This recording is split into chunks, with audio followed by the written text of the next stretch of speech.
Hello, Rupa here from Crafters Corner. I'm going to have a video tutorial today playing with chalk paints this time, and I'm going to show you how to create a faux leather texture using chalk paints. The ingredients for today are chalk paints in sheepskin, Turkish style, nautical, and then we have the multi-surface paints in pure black and vintage white. And then I have the blending gel from Faux, the satin varnish from Home Decor Faux, and a mister with water, angular brushes in two sizes, one liner brush, the sanding block from PLAID, and I have my pot of water with my brushes inside, and some scrap tissue paper to create the texture. And what we're going to recycle today is the Grey Goose box. I have it here. It's a pre-loved one. It's been used for quite many years to store some of my inks, and you can see how loved it is. Yeah, I didn't want to throw it. It's a really sturdy box, and I just thought it needed a makeover. And this month being my husband's birthday, I just thought I would do a masculine project. So happy to share a masculine project with you. It's not easy, you know how it is to gift men, but then I do have something in mind. Do share me in my creative process and the mess that I create along with you. I hope you enjoy this session. Let's get started. And if you're even remotely wondering why my nails are blue, because it was a happy accident that my project today is blue and my nails are blue too. It's another thing how these are going to remain at the end of this project. Let's give that also a look at the end, how my nails turn out to be. So to start off, as you can see, the box is a little glossy and it's got some dirt and grime over the years. So I use the sanding block to scrub that bit of sheen over the box. This also helps to create a tooth for the paint to stick. And in that process, we remove the dust and grime too. I've already given it one coat of sanding. The PLAID sanding block is easy to hold on the hand, and the grit is just perfect for these kind of paper projects. So you can see the amount of dust that's coming through. So after a good sand,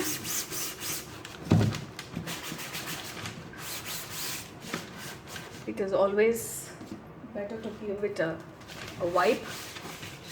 Start with Turkish style and a bit of sheepskin. I'm going to mix both these colors and then give a coat. So one coat is more than enough. It really adheres well to cardboard boxes. You've seen many of my projects where I've used chalk paints on cardboard. They're really thick, and one coat is just about enough to cover the entire box. I'm mixing a bit of sheepskin as I want a lighter blue base. So that's here, and adding a little bit of water from the brush. You can see how thick the paints are.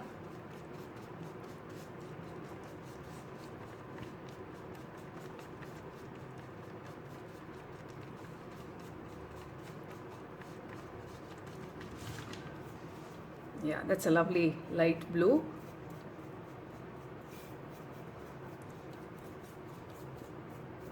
A little paint goes a long way, especially as I said, this is cardboard. And as you know, for chalk paints, we don't need a primer. Whatever surface that you're working on, whether it is wood, whether it is paper, cardboard, metal, a good sanding in case of metal and wood is necessary. Also very fast. So for impatient souls like me, this is really a blessing in disguise. No primer, no smell, easy to use, quick drying time. What more can you ask? And a wide range of colors. And blending of two colors is also so easy. You can see that, it mixes so well.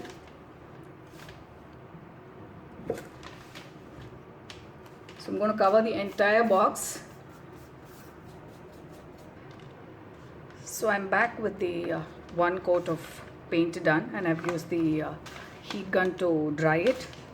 So you can see how well the box has been coated with just one coat of chalk paint. And yes, there goes my nail color. So for the next step, it's very important that your base color is fully dry before we go on to the next step. So I'm going to take the next color, which is a bright blue. It's nautical. As you can see, the blue is really vibrant. Men and blues, there is a connection, right? Men and texture connection. So keeping all that in mind, I take blue, a generous amount of blue here, because that's going to be our top coat. And to that, I add the folk art blending gel. Why I add the blending gel is because I don't want the paint to dry quickly. The blending gel, when it is mixed to any paint, extends the drying time. So it gives you that little extra time to create textures.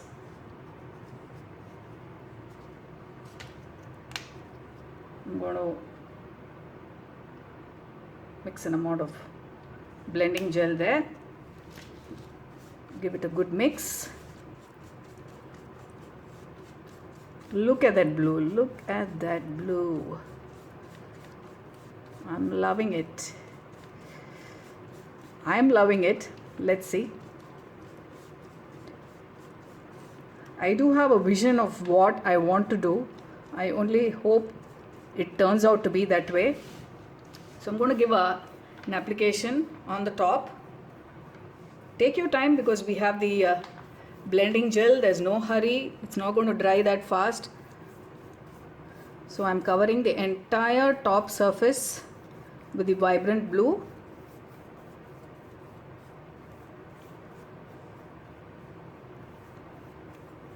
Yeah, and then I take this scrap tissue paper. I'm going to tear it, scrunch it, and then place it on top of this, giving it some texture, and then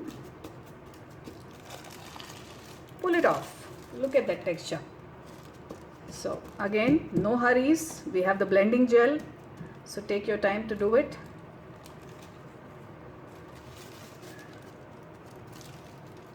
Yeah, so you can see the lovely texture that is created with the base color, which is light, and your top coat, which is a vibrant blue.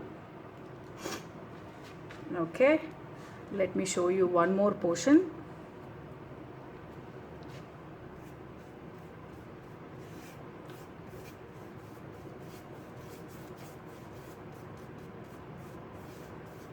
Quick and easy texture that you can do. I'm sure you have a scrap tissue paper lying.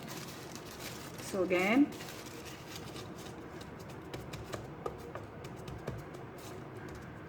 and then peel it.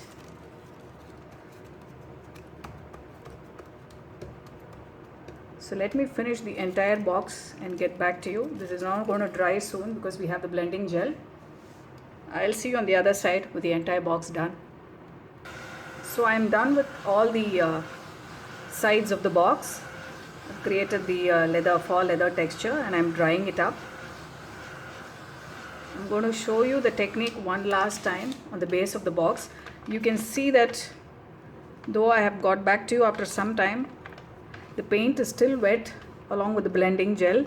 This is what I had mixed first. So I'm doing the same thing for the base too. Giving the entire box a coat. I'm not doing them in batches or one area at a time. Absolutely no worries. Like I said, the blending gel is there, so it's just not going to dry immediately.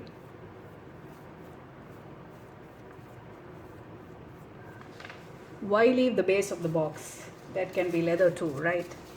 So take your scrap paper. It's the same paper that I've been using throughout. You don't have to change. Place it down Give it a good press and then peel it off. One more time.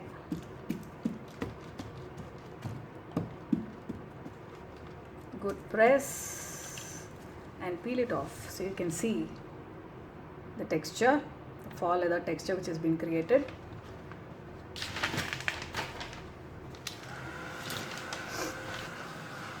Okay, so I'm so much in love with this texture.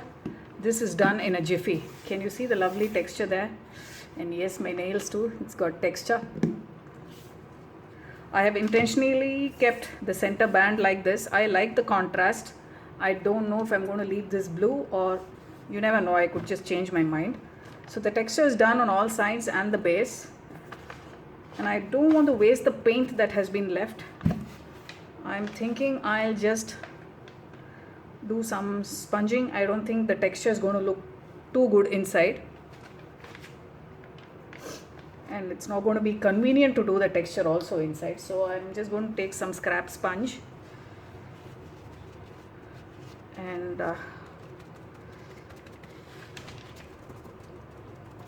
just give a dab of the color.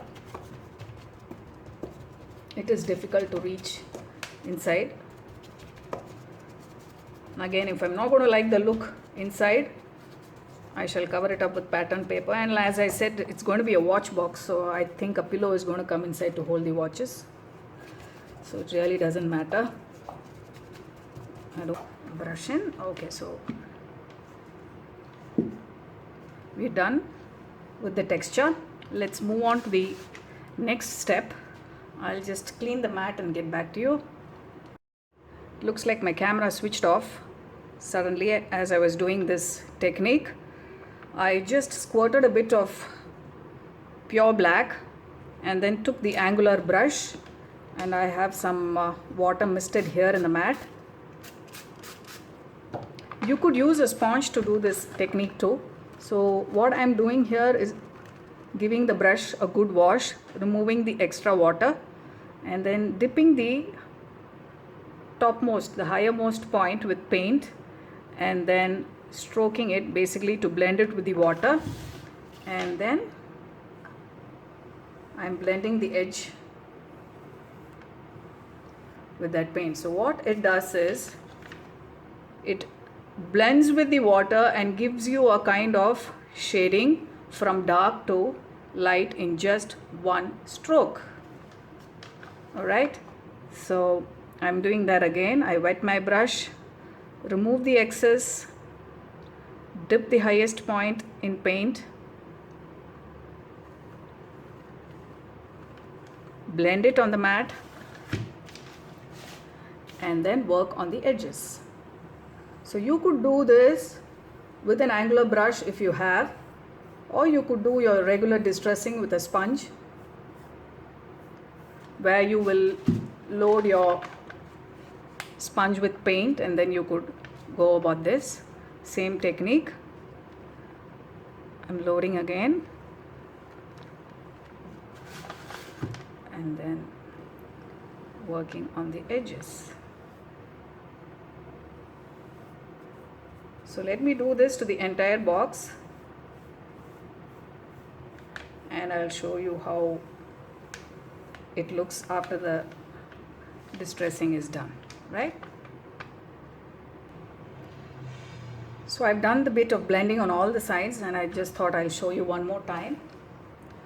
I damp the brush, remove excess water, load the tip with paint, and then stroke it to blend it with the water. I choose the edge which I want to work, and then you just need to blend it so it kind of blends and creates that effect in just one stroke. You can practice small areas at a time first and then move on to larger areas like this. So it's basically on the edges, just like our distressing.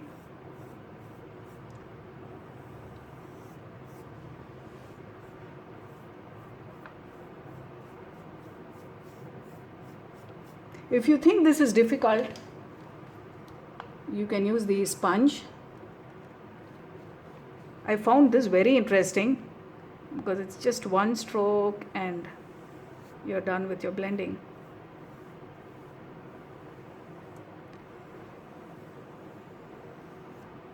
Yeah, so that's done.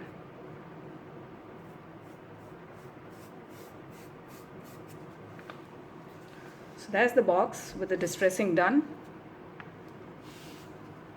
You can see the lovely textures getting highlighted now.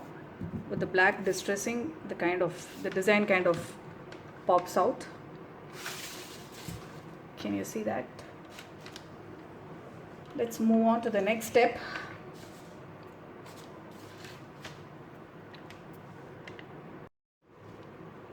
For the next step, I'm using vintage white. We're going to create 4 stitches on the leather. 4 leather, 4 stitches. Yes, everything about this is 4. Just going to dilute the paint a bit. Use a liner brush for this.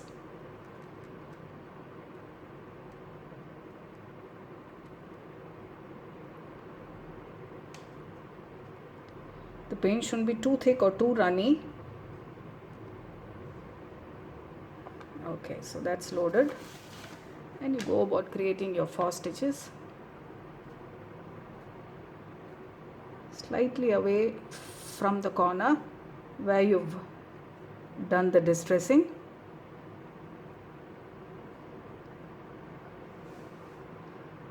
The vintage white is a lovely color. It's not pure white.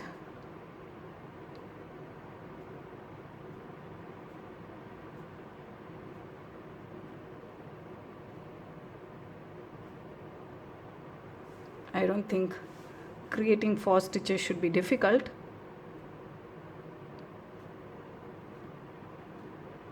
So let me do the stitching on the entire box and then come back. I'll see. The 4 stitching is done.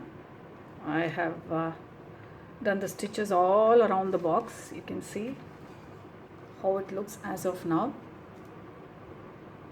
I think the white is giving a lot of prominence to the box now. Okay, so at this stage, I'm thinking I will bring in some silver highlights. The embellishments probably would be in a blackish silver kind of, the metallic silver, oxidized silver kind of look.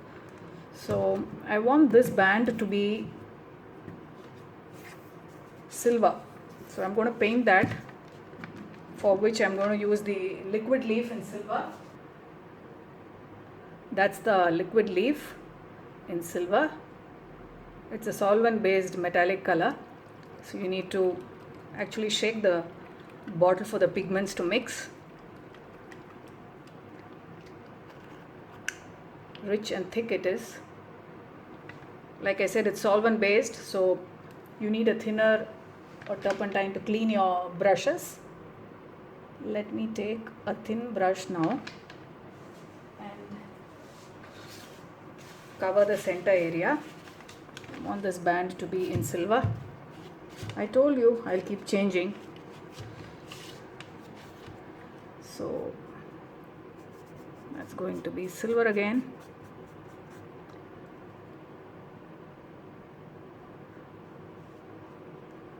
This paint is again very thick and adheres to most of the surfaces. The previous project too I did on a box. Good for stenciling too. Look at how it flows. And dries very quickly too. Whether it's plastic or metal or cardboard. A nice even coat of silver. And what I like about the silver is it's not that bright tacky one. Let me get back to the rim. I know the inside of the box is not looking very good right now.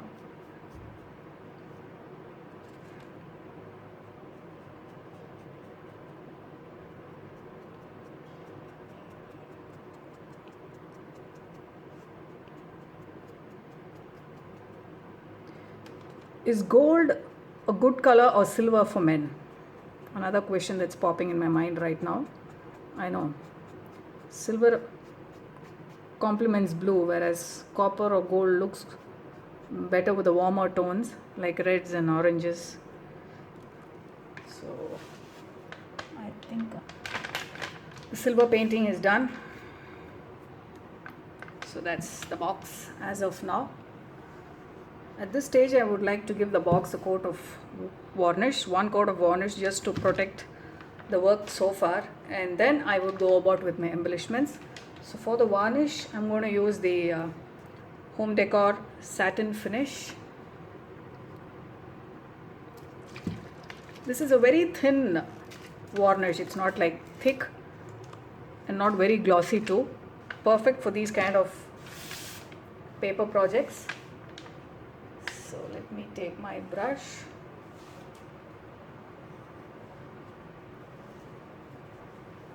And the nice thing about this varnish is it's water based, there's no smell, doesn't give a yellow tint, and yes, you can clean your brushes later with water.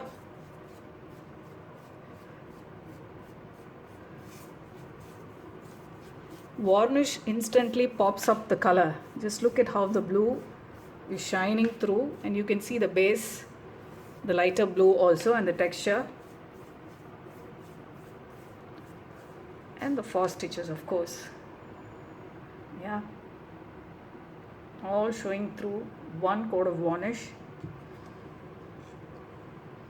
Suddenly brightens up the entire project, doesn't it? So the box is done with one coat of varnish. It's nice and protected right now, ready to get embellished. I'm thinking I'll work with some die cuts on the top to embellish it. I want to use the Tim Holtz, the vintage car, the Jeep. Let me work on this and then get back to you. You may choose to have the box just as it is right now, just the leather texture, and then probably have some metal charms or something here, and maybe a sentiment, and then finish the box. I want to go one step further with having some more embellishments. Let me work on that and then get back to you. So I'm back with the embellishments done. As you can see, the box has been given 2 coats of varnish. I have used the satin varnish from faux, and for the embellishments I've altered the Sizzix die, and the center plague is a reminder of my husband's age, and I have filled it with Mod Melt Dimensional Magic to give it that dimension. If you can see, it's almost like a label. Yeah, and these are again Mod Melts, which I have painted with black, and then with the liquid leaf, just dabbed a little bit of dry brushing of the liquid leaf to give a metallic look, the oxidized metal kind of look. And then inside is the text paper for the windows, and this is also a die cut which says enjoy the journey. Intentionally kept the alphabets jumping, and these again are those metal brads which I have painted with liquid leaf, and then inserted it just to give the box a little more character. So you can see the lovely texture shining. I think this is masculine enough.